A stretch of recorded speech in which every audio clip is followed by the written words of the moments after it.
Pak Martin.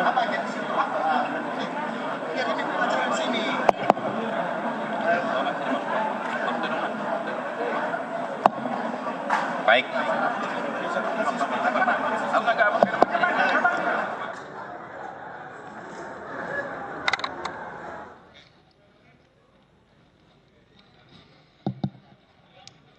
Baik, sudah ya, sudah lengkap. Baik, terima kasih rekan-rekan pers. Assalamualaikum warahmatullahi wabarakatuh. Salam damai sejahtera untuk kita semuanya. Om Swastiastu, Namo Buddhaya, salam kebajikan, Rahayu. Rekan-rekan pers, terima kasih.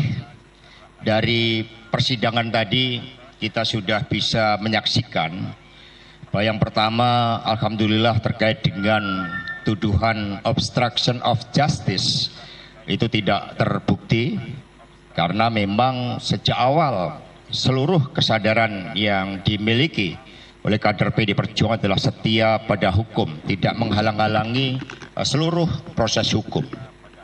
Kemudian yang kedua, terhadap tuduhan suap saya dinyatakan bersalah, padahal di dalam putusan nomor 18 dan 28 tahun 2020, seluruh fakta-fakta yang tadi dinyatakan baru itu bukanlah fakta baru.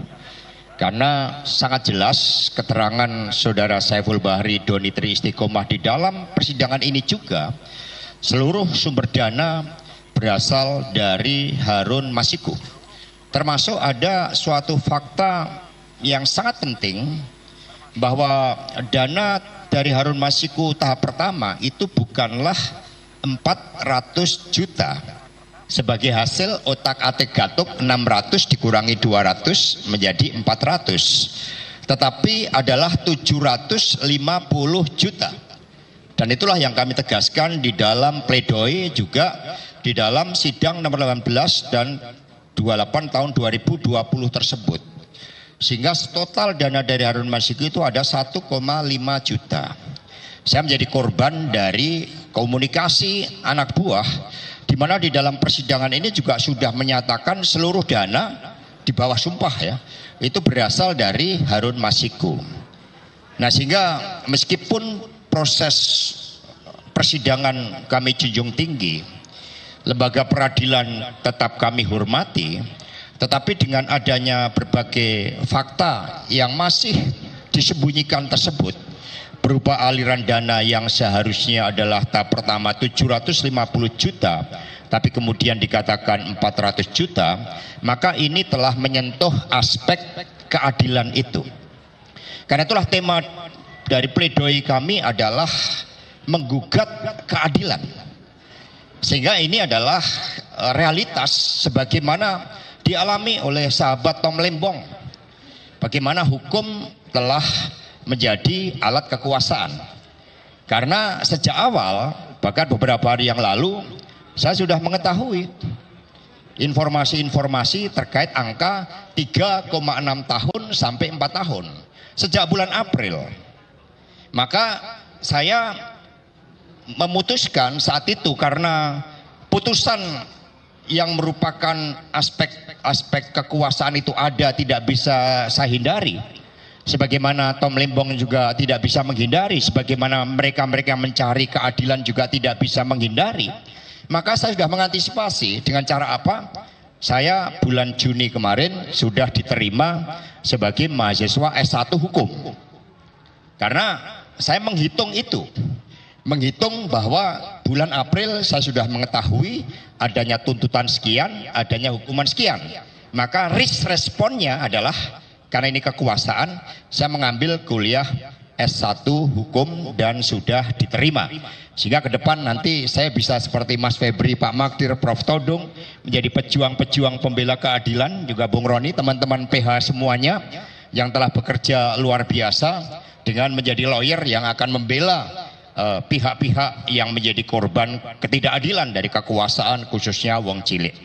Karena itulah terhadap putusan tadi, ya saya terima dalam konteks bahwa ini adalah ketidakadilan, bahwa tema menggugat keadilan itu akan selalu relevan, apalagi ini berkaitan juga dengan agenda konsolidasi partai. Sejak awal dikatakan bahwa ada yang mau mengganggu Kongres PDI Perjuangan, mau mengawut-awut Kongres PDI Perjuangan. Karena itulah pada kesempatan ini saya mengucapkan banyak terima kasih kepada penasihat hukum yang tadi juga analisis sementara ini logika hukumnya tidak cukup kuat, sehingga tentu saja kami harus mempertimbangkan secara jernih setelah kami menerima putusannya.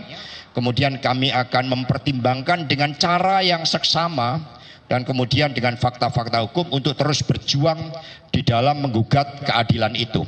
Nah, kepada seluruh simpatisan, anggota dan kader PD Perjuangan, kami mengucapkan terima kasih. Sejak awal proses ini, ketika bulan Januari 2020 terjadi OTT, itu sudah ada motif politik. Saat itu headline-nya di salah satu majalah yang terkenal, operasi yang gagal. Karena mengapa gagal? Karena yang ditarget adalah saya. Jadi itu di dalam headline salah satu majalah nasional itu menulisnya operasi yang gagal. Karena itulah kepada simpatisan, anggota dan kader PD Perjuangan khususnya dari DPP, DPD, DPC dan seluruh anak ranting PAC hingga Repdem dan Satgas Partai, kami mengucapkan terima kasih atas dukungannya. Dengan putusan ini kepala saya tegak karena kita terus akan melawan berbagai ketidakadilan itu. Kita akan menggugat keadilan agar cita-cita keadilan sosial bagi seluruh rakyat Indonesia betul-betul dapat terwujud. Jadi maju tak gentar, kita tidak boleh menyerah, dan saya akan gunakan setiap waktu, setiap detik sebagai karunia Tuhan di dalam memperjuangkan keadilan bersama dengan seluruh komponen masyarakat yang lain. Karena kasus yang dikaitkan dengan saya, teman-teman pers, rakyat Indonesia boleh melihat putusan nomor 18 dan 28 tahun 2020, hal-hal terkait dengan dana 800 juta, 50 juta, 400 juta, semuanya sudah clear dan tidak ada kaitannya dengan saya, apalagi ada suatu motif. Buat apa? Keuntungan apa yang saya peroleh dengan memberikan suatu dana? Maka catatan di dalam persidangan ini, dalam pledoi kami, bahwa Saiful Bahri saat itu juga mendapatkan intimidasi karena ketika dia diperiksa sebagai saksi dalam situasi dia tersandera oleh kasus-kasus akibat penggeledahan, ditemukan 2 senjata api di rumah mantan istrinya. Demikian pula Wahyu Setiawan juga ditekan, diancam TPPU, tindak pidana pencucian uang. Saudara Hasyim Asyari juga diancam berkaitan dengan sewa private jet.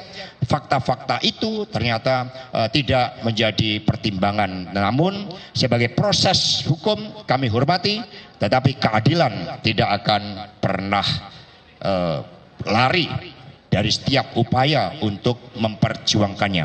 Terima kasih, dan selanjutnya dari penasihat hukum kami persilakan. Sekali lagi, jangan pernah menyerah, maju tak gentar membela keadilan. Merdeka! Oke, saudara-saudara sekalian,